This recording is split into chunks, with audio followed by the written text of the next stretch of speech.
Well, good morning. Hopefully, this sounds a little bit better, not so quiet. I'm not sure if the app is reducing the volume or if it was those other Bluetooth headsets. But we're going to give it a go here. What we're going to talk about is know thyself, and that's one thing I had to learn about myself is I'm not as technically inclined as I thought I was. Right, so I'm learning, being open to realize I may not know. That's the tetralemma I've talked about a million times.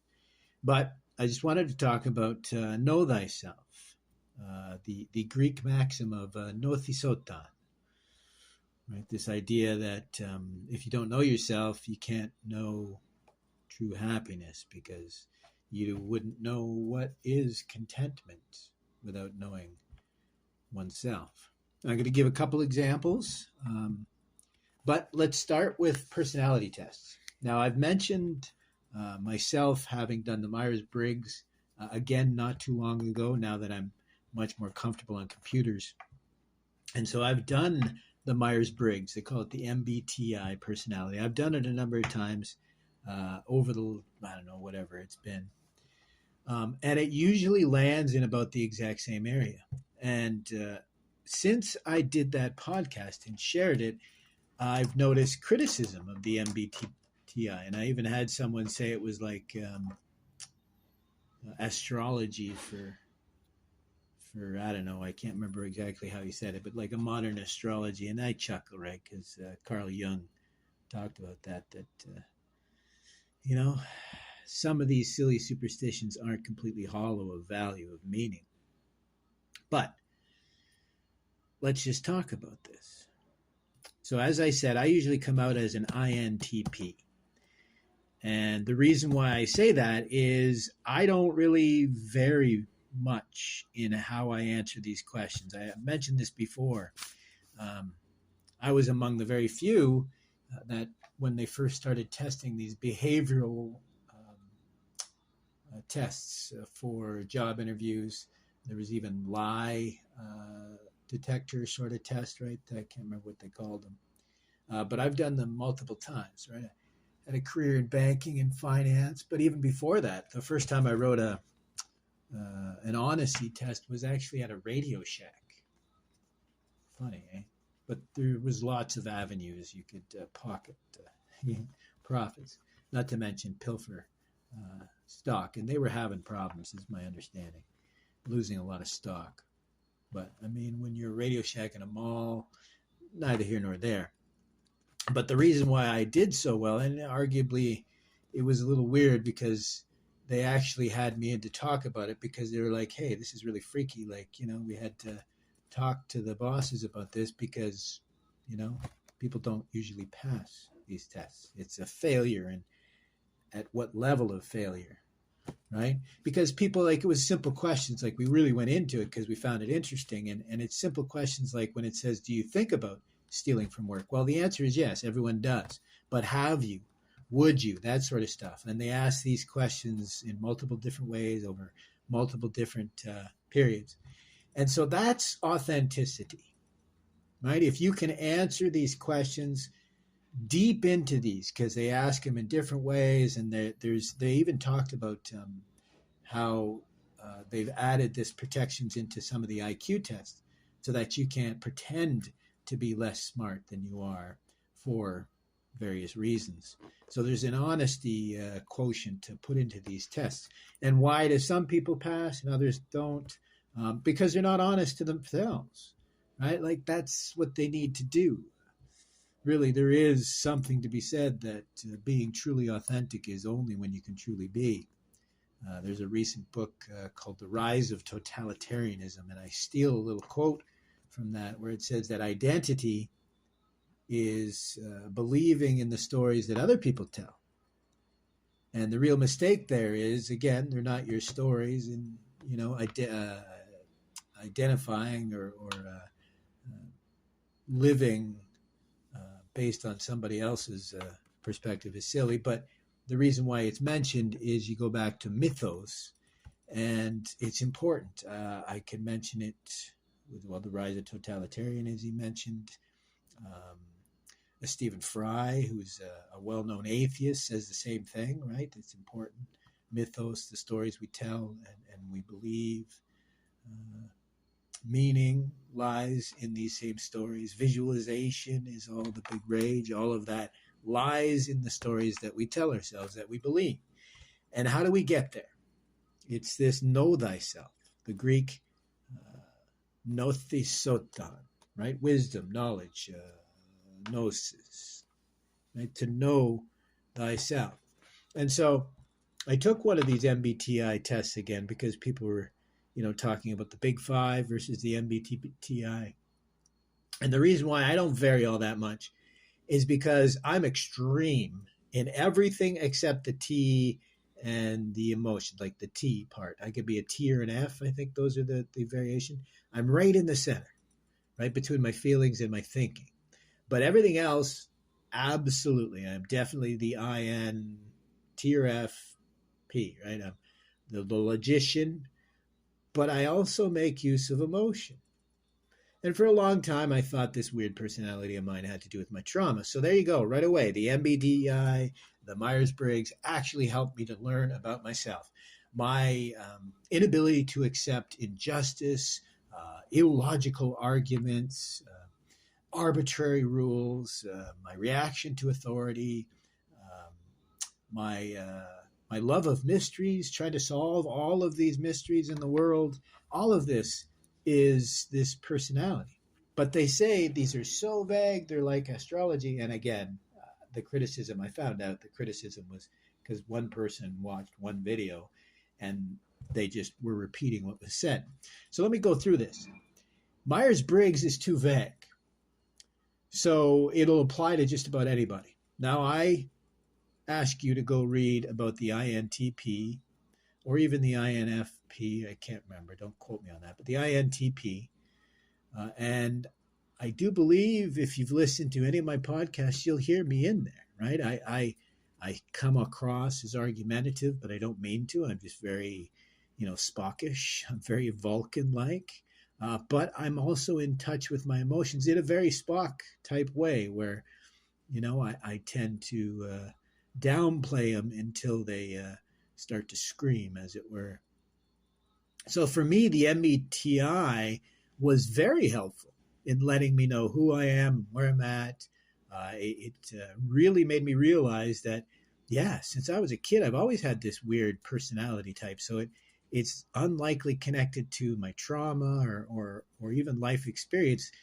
Maybe there is something to the Myers-Briggs. There are certain people that have these certain personalities, but you must be on the extreme ends of the spectrum. I understand that. Because of the 4 categories of the test, I'm on the extreme polar, right? I'm very binary when it comes to that, right? Except for the emotion, the thinking, the feeling idea, right? For me, I think and I feel.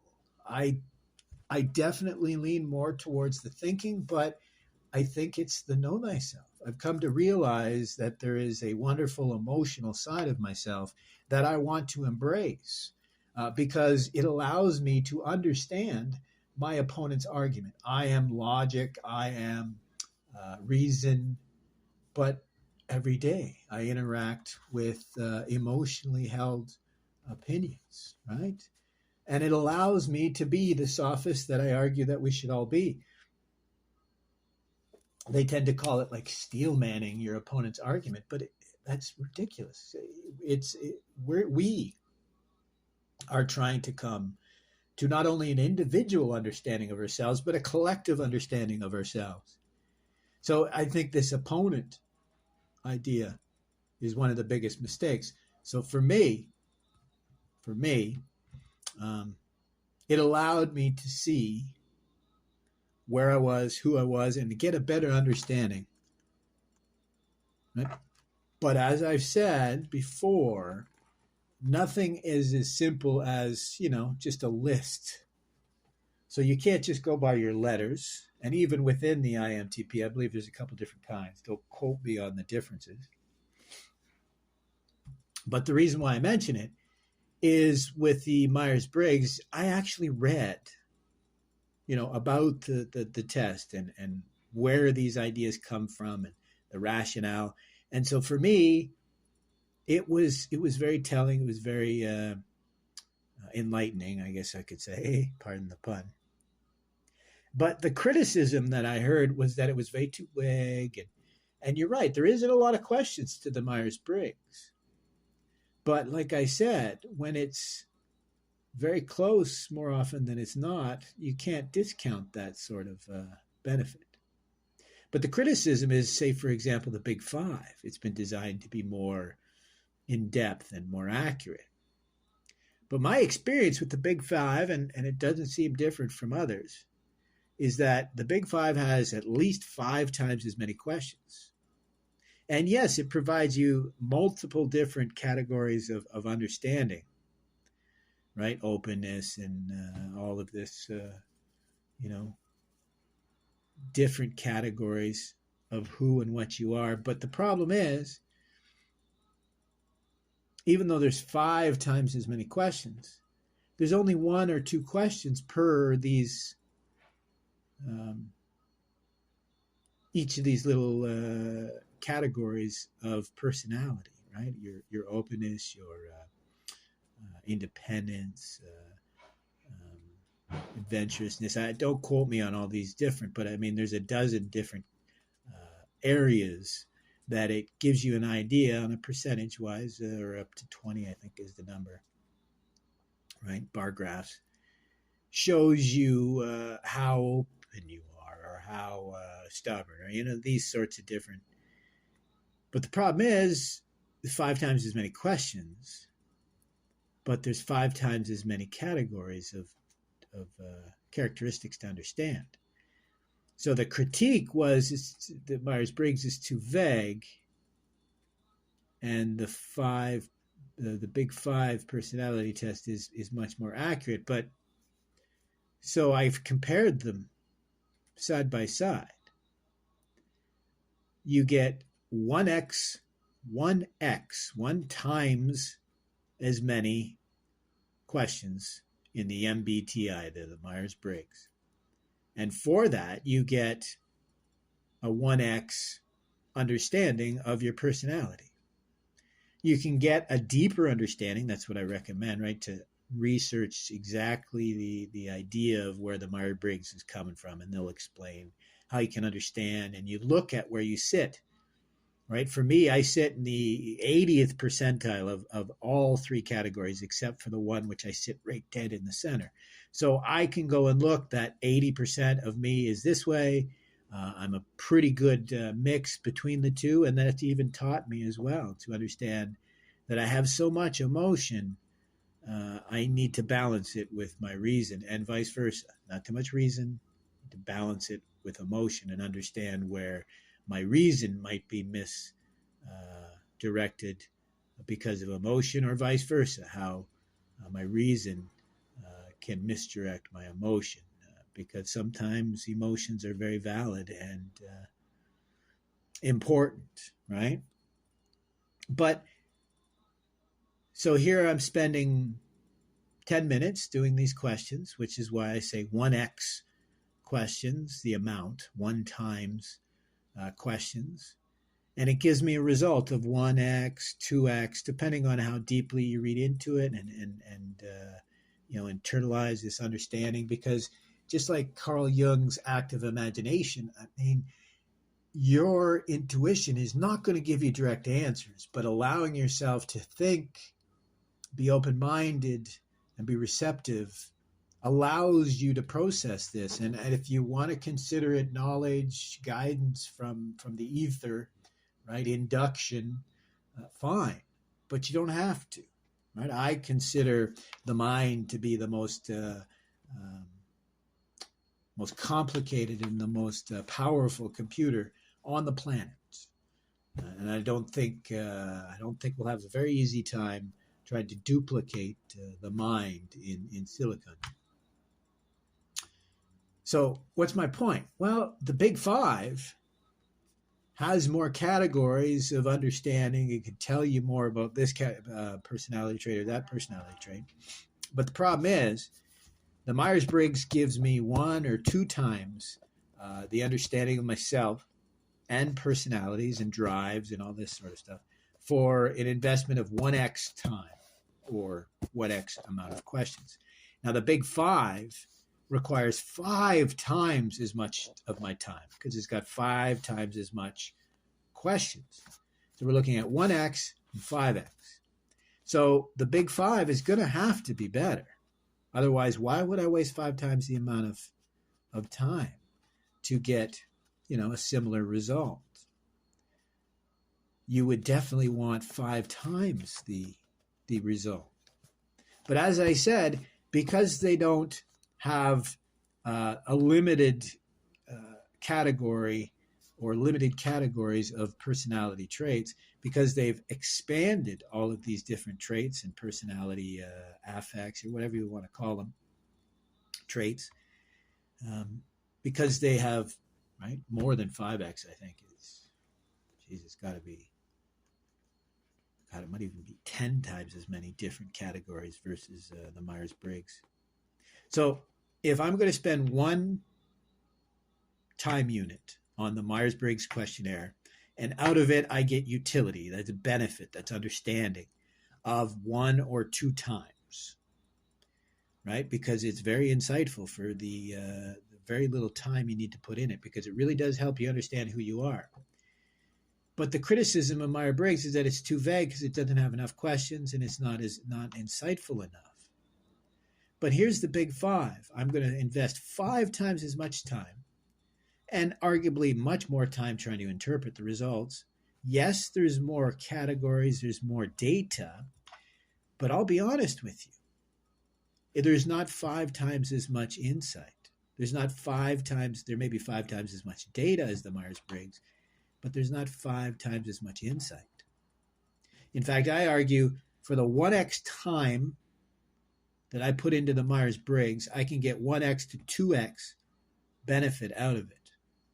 And it's pretty much our standard, right? That's what we're considering it. But I think it's more than just its questions. That's why I say with a little bit of reading, a little bit of insight, maybe taking the test a few times so that you get a nice average, because depending on the time of the day, you might answer some of the questions different. And by comparing how you range, you get an idea of where you lie. Like for me, I tend more towards thinking than feeling. Right? It just so happened that this one test really did. I was in a good mood and I was really being honest. And I really am in between, because I am a very emotional animal, but very logical, very, locked into thinking and reason. So when I do the big five, I've invested 5 times as much effort and time. I've answered 5 times as many questions. Well, I would hope that it would be at least twice as good as the Myers-Briggs as far as insight.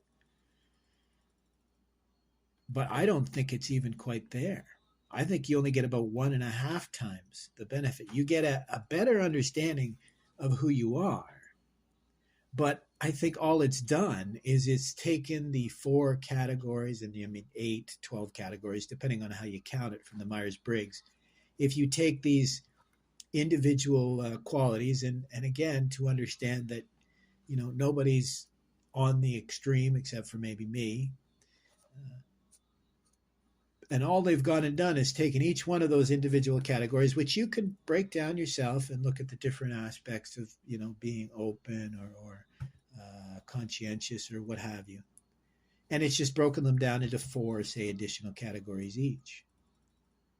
Now, you'd think that would be 4 times as insightful, but it's not really, right? Because all it ends up doing is giving you just a series of, likely percentiles. And because each one of these little bar graphs only have a few questions attached to them, when you go and do multiple variants, multiple versions, not versions, what should I say? When you try doing the test a couple different times at different times a day and different times in your life, I find the variation is such that it is noticeable, but it isn't enough to give you the insight that I was actually talking about that you can get for the Myers-Briggs. And what do I mean by that? Well, it actually applies to everything. So the reason why I think it's wrong for some people, especially people who are criticizing the Myers-Briggs because they're trying to sell their own version of a personality test, that's pretty sad. Not to mention some people who actually, repeat that as if it were chapter and verse.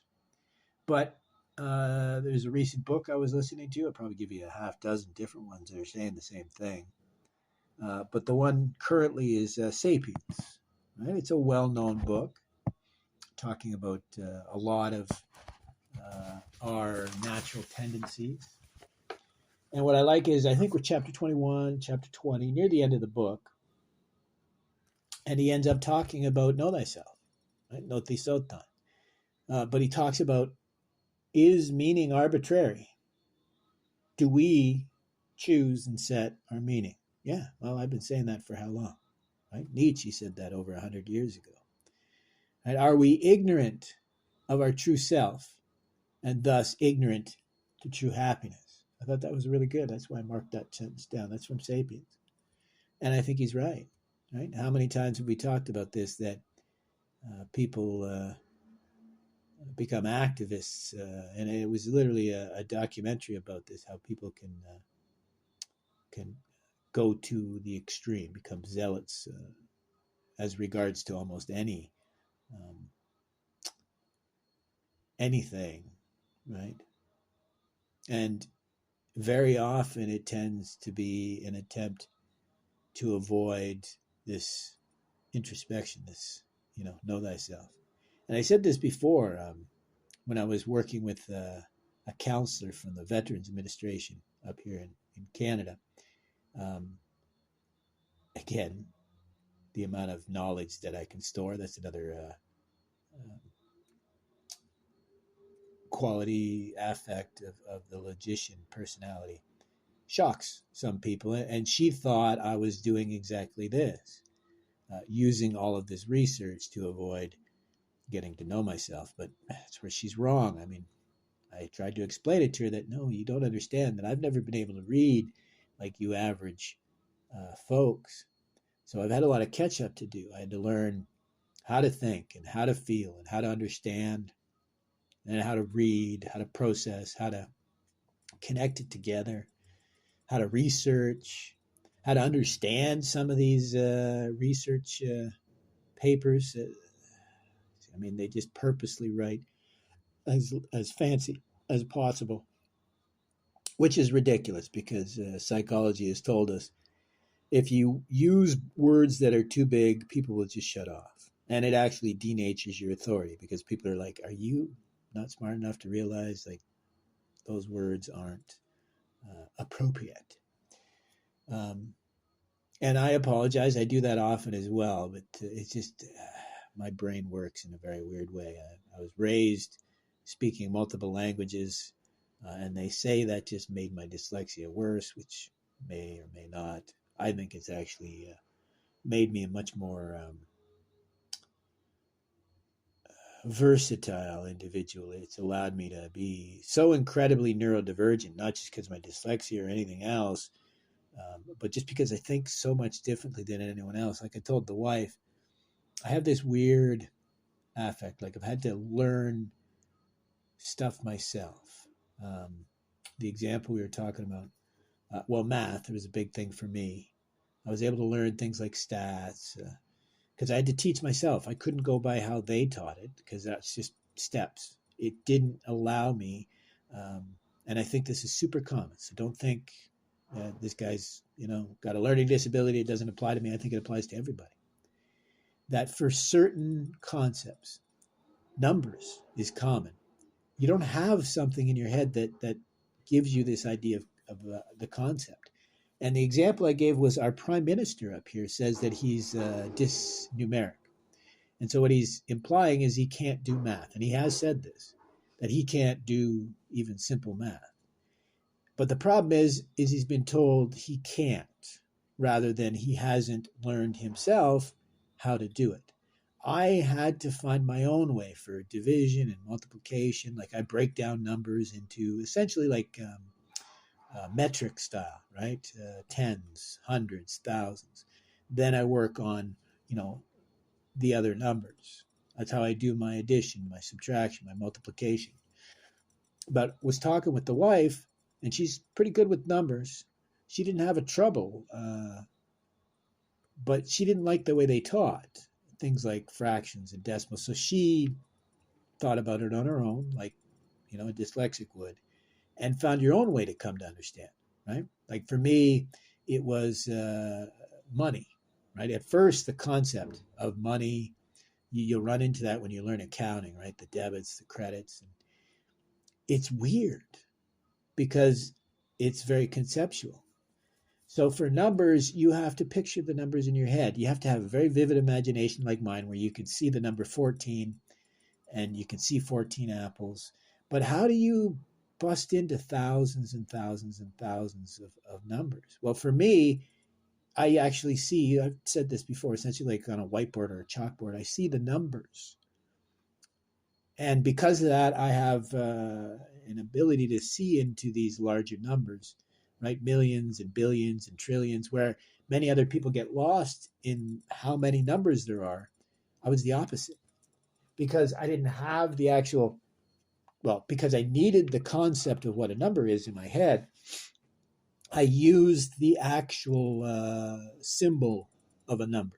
Like I said to the wife, I said, writing is weird, especially for the severely dyslexic, because remember, I'm trying to convert an image, an idea, into sounds we would consider verbal.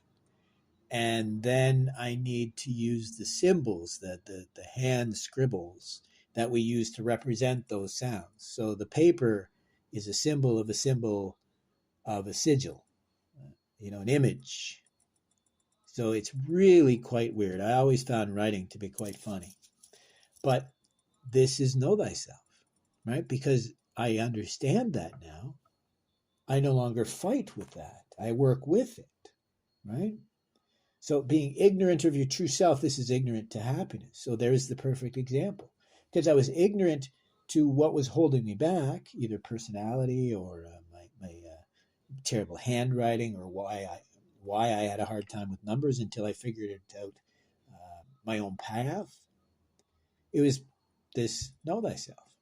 And I find it funny too because the book Sapiens mentions Dawkins' selfish gene. And I find that hilarious because he even insinuates that, oh, well, maybe there's a selfish gene. But in his statement, you actually read the truth. It's not that it's a selfish gene. It's, again, people are trying to keep from admitting they need to work on themselves, not everybody else or society. So it's only because we miss meaning and don't know ourselves that we go around with this selfish obsession, be it consumerism, be it criticism, be it whatever. That's the true failure of the know thyself, because all of those interactions become far more simpler and far less activating in a negative way when you know thyself, because you accept what you can, and that whole expression. But he goes on and mentions Buddhism and how they perceive happiness, right? That it's a process from within. Contentment, happiness is a tough one, right? And that most of our suffering comes from, and I've talked about this, right, the self, but a big part of it is labeling. As Nietzsche himself said, good versus bad, it's acceptance, right? Suffering is a lack of acceptance. Suffering is a labeling of good versus bad and differentiating between them, right? It's those three poisons of attachment, aversion, and, well, the self. I mean, it's hate, it's animosity, negativity. It depends on how you see it.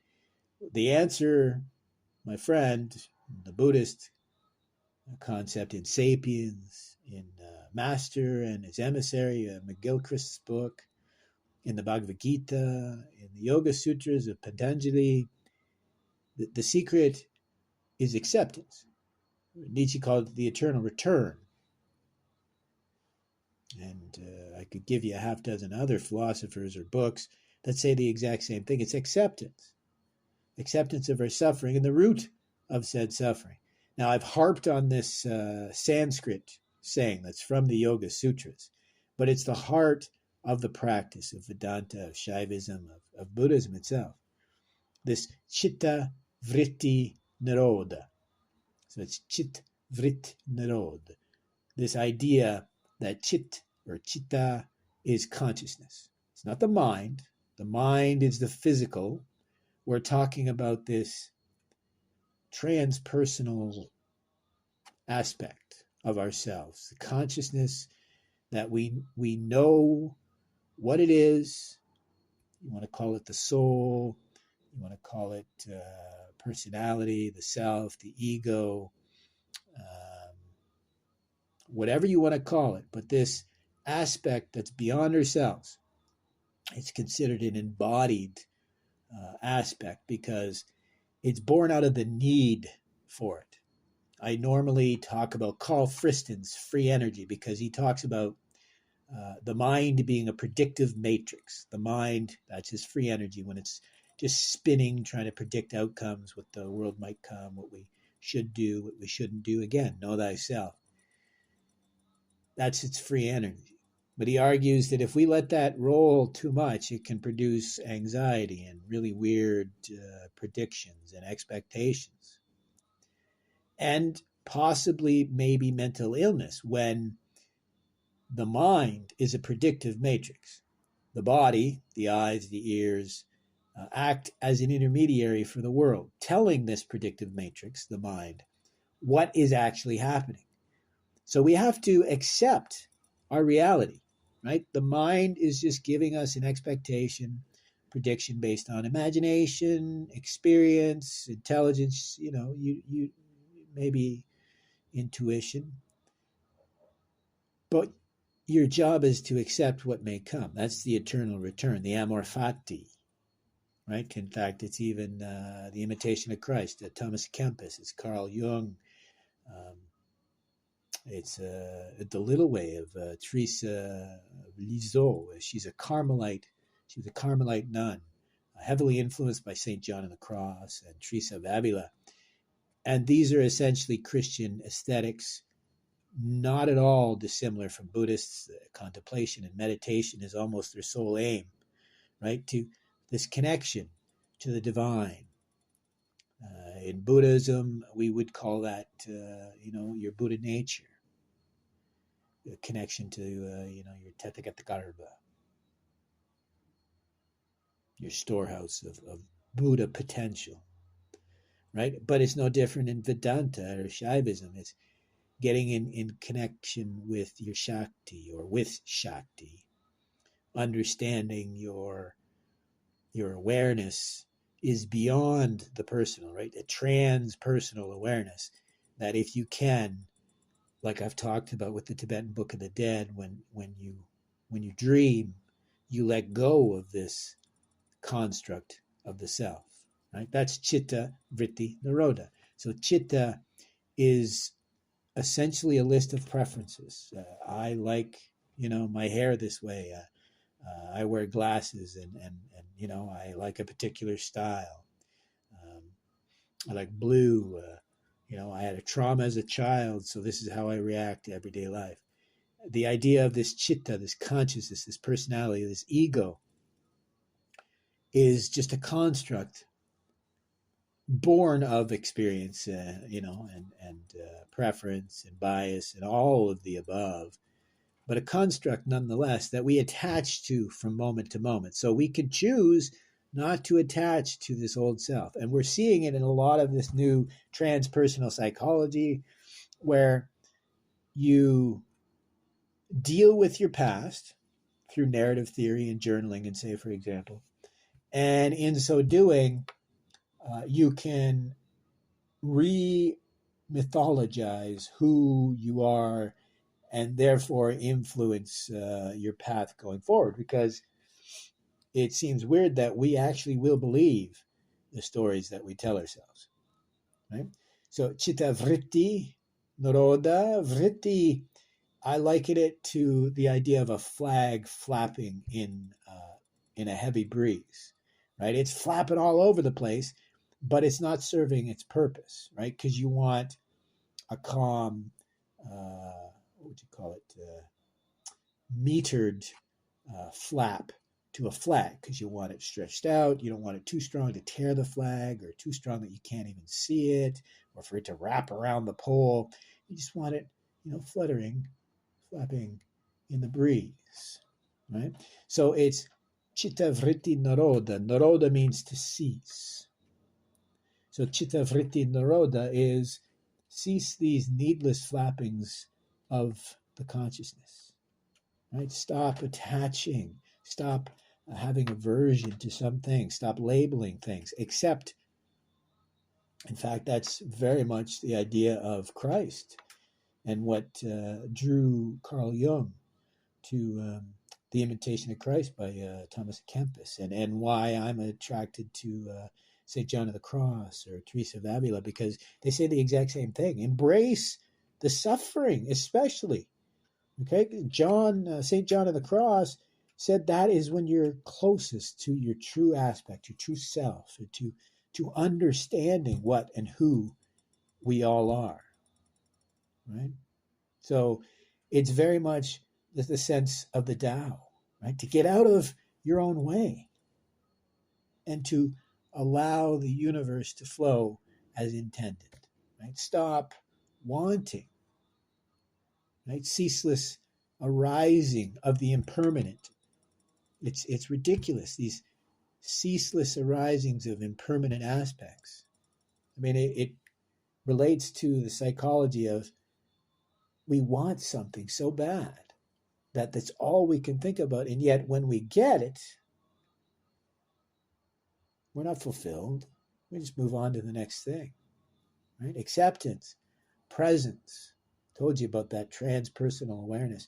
If you can step out of yourself and realize, oh, I'm fixating on this material thing or this minor little achievement because I don't want to understand that it's not going to complete me. It's not going to fix me. It's not even going to give me the direction I need, right? Because if you don't have what you want, you have to want what you have, but that goes one step further. If you don't want what you have, then there's absolutely nothing in this world that can give you that peace. Because again, this know thyself and this understanding, meaning we are the evaluator, as Nietzsche said. So you're the one that needs to decide, not somebody else, not an external object or external action. Nothing can define your meaning. And without that, that's what Frankl said, right? If you have a why, you can withstand almost any what or how. But I love his other expression, this idea, is it any wonder that the world is filled with drunkenness and debauchery when people don't have, the necessary or important, strong understanding of hope, of faith, of meaning, right? So like I said, the Tao, happiness from within, the Buddha's true happiness is without any of these subjective feelings. That's a big difference, right? Like I said, the Buddha sees true contentment or happiness, like Nietzsche, when we accept the good and the bad as ordered, whatever may come. And the same thing is about Christ. The idea is to think that you are, this is this kenosis idea. There's originally the Greek idea of kenosis. This was the idea that Christ emptied himself of his divine nature so that he could suffer and die on the cross. But it goes next, this idea that kenosis is to empty oneself of your ego and fill yourself up with the divine aspect of Christ. And it's simply like the bodhisattva in Buddhism, that the only way you can truly minimize your selfishness is by taking off the cloak of self. Right? Martin Buber called it the I and the thou.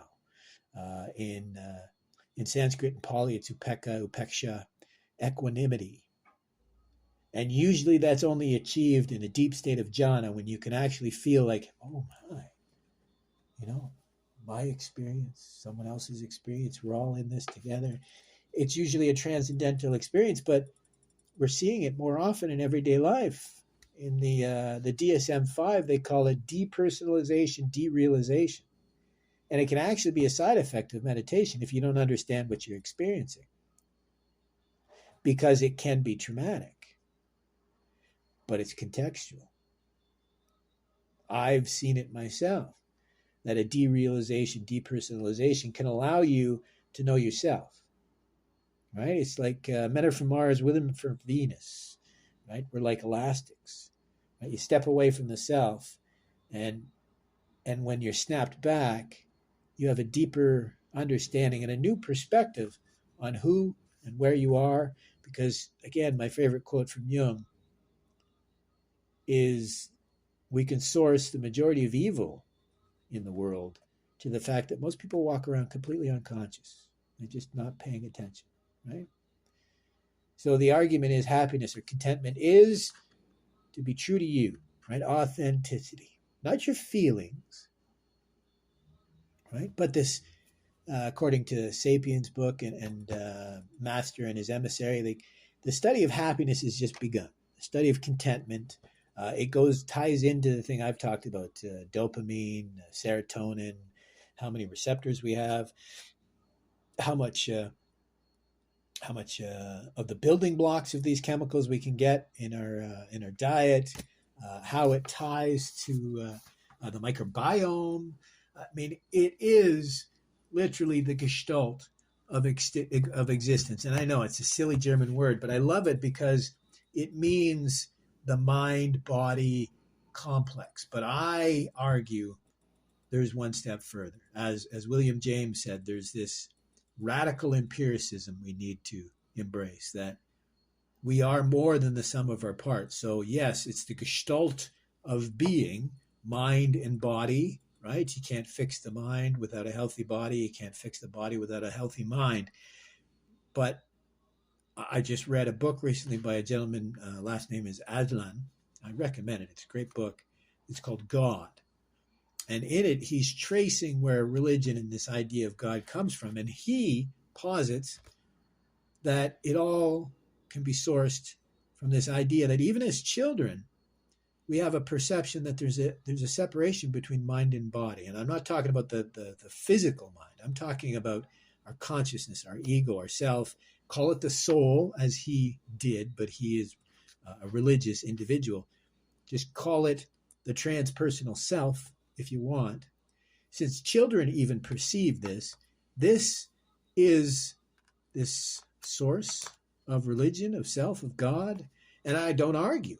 There's a very long book called Awe that talks about this very thing. This experience beyond oneself, right? Some people call it miracles. Some people would call it a deja vu. Some people would just experience it, the beauty in nature. I mentioned this recently. Some people don't experience it until major life impacts. But just as a final anecdote, just to give you an idea, I did a I Ching reading, and what that is very similar to Carl Jung's practice. I cast 3 coins plus an extra one, which helps mix them up. I use a special process that I've developed myself with the coins to try to match the probabilities of the original yarrow sticks. And I've explained this before, but if you're at all interested, you can certainly find me online. If you just look up Al Om or Almighty Om, or Om Vapor is also. But you'll find me. You'll find me. But if you want to understand yourself, I think this is a perfect a perfect avenue, because for centuries, millennia, they have been using the I Ching in this very way, using what seems like arbitrary, tosses of the coin or selections of sticks into bundles. But the I Ching has been written in such a way that allows you to tap into your intuition. And I'll just give you the example of my reading today. So August 4th, 2023, I did this morning. I asked, please advise on how best to proceed with my influences and energy surrounding, right? So this is, know thyself, right? I'm looking to embrace my limits and in so doing, see my benefits, my qualities, my beneficial qualities, right? Because, know thyself. And so I said, how can I accept and work with our situation? Right? So I cast and I got a solid, a broken, so a yang, a yin, a yang, a yin. Then I had a moving yang in the 5th place, and in the 6th place, another yin line. So that means I have one moving line. That's good. That's actually pretty good. It's pretty insightful. No moving lines tends to be a little tougher because you're just following the overall decision and guidance of that particular gua. But in this case, with a moving line, I can dial in, which is what I've done. I've taken the essence of the 2 lines. But having cast these 6 lines with one moving, I can actually get 2 hexagrams. And from it, I can even look at, external influences with a 3rd. What you do is you take the lines in the middle, which makes up another hex, but we won't go into that. But throwing these lines that I just mentioned, therefore gives me a solid, broken, solid, broken, solid, broken as my first hexagram. That's hexagram 63. That's interesting because that's second to last hexagram.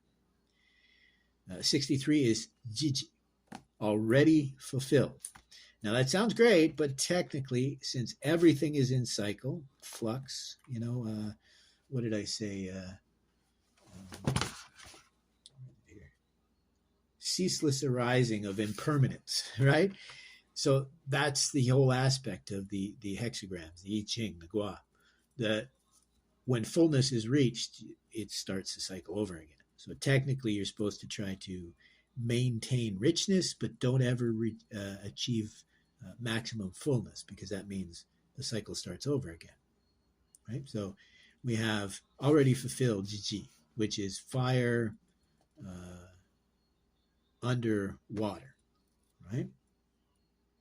Now, when we take into account that 5th line that's transforming from a solid to a broken, from a yang to a yin line, that changes the top gua from kan earth to kan water to kun earth. So now we have earth over fire, number 36. That's Mingyi, brilliance injured. And so in it, you look at line 5 for both of those guas, and it gives you your guidance. So for 63, line 5, the essence of offering is truthfulness and sincerity, not material things.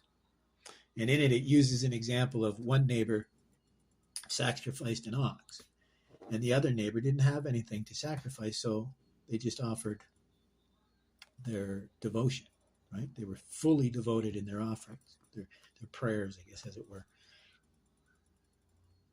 And I think it's kind of cool because it reminds me of old rabbinical, I think it's in the Bible, the Old Testament, this idea that if early Jews in the 1st or 2nd temple period, don't quote me, but if you couldn't afford the offerings, I believe it was a lamb or a sheep, and if you couldn't afford that, you'd get a dove. And so you were allowed to make an offering. You're still making the offering very devoutly, but you're not required to make an offering that would actually put your family in dire straits, as it were, right? You were allowed to change what you could offer. So the essence is sincerity. We've talked about this when it comes to desire or thirst or charity, right? It must be freely given, because if you do good works out of selfish reasons, it actually denatures yourself, right? But if you do good works freely and as close to selflessly as possible, it just brings goodness into the universe, because there will be some selfishness within that drive to do good. But as St. John of the Cross would say, or I could give you, Augustine is popular as well, this idea that in subduing these natural urges to be selfish, we gain strength to be able to do that the next time, even more efficiently. And it also teaches us who we are. We're able to see our strengths, our weaknesses, and our limits. Right? And so number 63, already fulfilled, that line 5 transforms, as I said, into earth in the hexagram 36, brilliance injured. And this is darkness to the extreme, right? This is, you're at the darkest place, right? You're unrecognized and forgotten. And the wisdom of realizing the difficulty and hardship and remaining steadfast and upright during a time of darkness. Well, we talked about this. If life is inherently suffering, well, it's always a time of darkness. We're just going from one moment to the next, right? Ceaseless arising of impermanent suffering, right? So the wisdom is to realize the difficulty and the hardship. Be present, be aware. Know thyself first, of course, but then be present, be aware, so you know what's going on, so you can properly plan.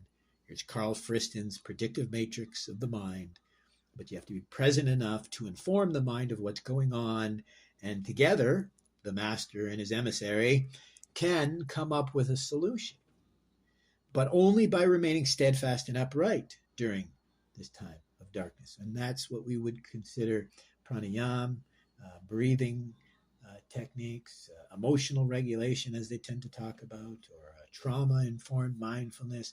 You name it. All of these lessons are being taught from 100 different angles, but it's the exact same lesson. Our job first is to know thyself, and in so doing, we can minimize our own suffering by getting out of our own way. And in so doing, we may be able to experience a little minimization of the self, and thereby maybe we may be content at some point. We may be. Right? Happiness, I can't say.